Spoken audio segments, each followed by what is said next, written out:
What's up, guys? I want to give you a quick review and show you what I liked and didn't like about the Harbor Freight 6-inch belt 9-inch disc sander, item number 06852. Yeah, sorry, I'm stumbling over my words here. 1 horsepower, belt sander. Thing is actually overall it does the job nice. I was going to compare it to the smaller version, that the bench mount one. I have that one at home. I don't know I'll update this video and I'll put the actual other model number in there, but this guy is certainly stronger. 1 horsepower. I doubt it is a true 1 horse, but it is definitely stronger than the other one. But guys, this is what I found, and let's get a in-depth look at this thing. So most of it's cast iron construction. I mean, cast iron frame, cast iron mounting points, cast iron motor, looks like, cast iron base, and unbelievably thin sheet metal. And you can hear that nice tinny sound. Hell, I think my Subaru has a thicker sheet metal on its doors than this thing does. It was a little bit of a pain to put together, but yeah, you can just see this flexing. I mean, it's just such a chintzy little base. Obviously, if you built your own, it would be stronger. But they do give you an aluminum sanding disc. Now this thing is pretty thin. It's not unbelievably thin, but I would actually say that's a good, she's maybe 1/8 inch thick overall. It's quite thin for being a sanding disc. Now, no reviews I've seen on YouTube show how this thing is actually built. I've seen lots of photos, and I was kind of curious, how does it actually operate? So these belts do not come off quickly. They will not come off quickly. You actually have to see these little adjustments. These are set screws right here that block it into place. Let's loosen that up. Now these goofy things, now you need to loosen this. That's a set nut, and you cannot do it by hand if you have this thing tightened up. So I've been using a little, if you got a spanner wrench, but pretty much you need to get a little screwdriver or something. Let's see. All right. Once she's loose, then you might be able to spin it freely. Let's loosen up this other side. Obviously, I've got to go to the opposite direction since the left and right. Then you might be able to slide your belt off. Now, this is definitely not a quick change belt. Yeah, this thing is it'll take a little bit of time to switch. I would have loved to have like a big pop release, but it's fine. She is what it is. Price is cheap. I'm not gonna argue with that one. So tracking. Let's get this other side tightened up. And so this is how you're going to have to track it each time. You want to obviously get the belt snug on there, but not too snug. Alright, that's better.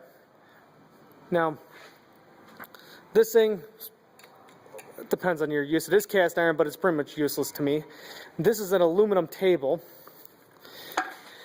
This aluminum table is being held in place by a nice heavy cast iron pivot, or whatever we want to call it. Goes to a very thin sheet metal guide that actually helps hold this thing 90 for you. Let's get this thing turned around. You can square it up, but obviously being Harbor Freight, you're going to have to do a little bit of tweaking on something. You can see that actually does not line up properly with. It's not parallel. So these two are not parallel. But again, this is Harbor Freight. You get what you pay for. This thing should transfer into here. What I didn't get is you have these 2 set screws here on a rod. It makes sense. It'll hold it nice and tight. But this is actually a D-shaped rod. If I could get that to focus. But there's only a single set screw on this side. Why didn't they put the set screw on this side?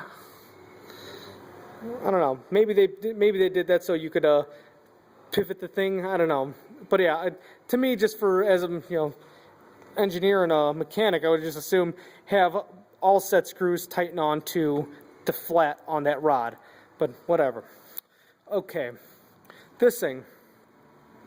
She's built pretty heavy duty. Everything goes on here with keyways, and if I can get that to focus. Come on. Goes on with keyways. They have slot-headed keyways on these two, but then they have a set screw on the little pulley. Fine. This thing, let me show you the frame on this. Ooh, nice heavy cast iron frame. These actually have what looks like decent sealed bearings on here. I would assume that you should be able to replace that bearing once it goes bad. But yeah, you could now see the mechanism a little better. Let's get that focused in. This is a very simple design.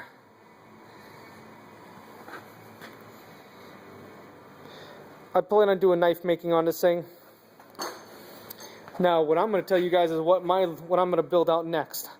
I want to make a little surface planer off of this nice heavy drum down here. This guy's actually nice and rigid. Solid axle all the way through. I could bolt it in its vertical position. And what I'm hoping to do is basically have my leveling table come here, and I could just pass through sheets. Yeah, just the knife stock, just to try to plane it down, you know, surface it. A quick surface grinder. But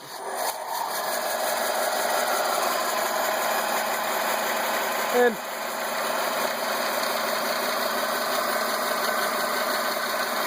alright guys, I'll try to get this short.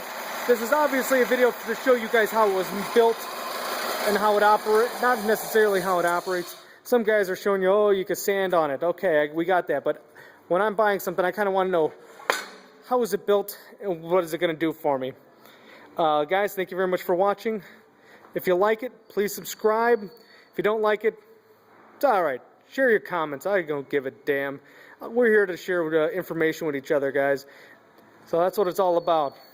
Guys, if you got any tips on this thing, give me your ideas. I just shot you an idea of mine. I'm trying to make a little time saver surfacer. Guys, shoot me an idea and I will get an uploaded video of the surfacer in the next couple weeks. Thanks for watching. Later.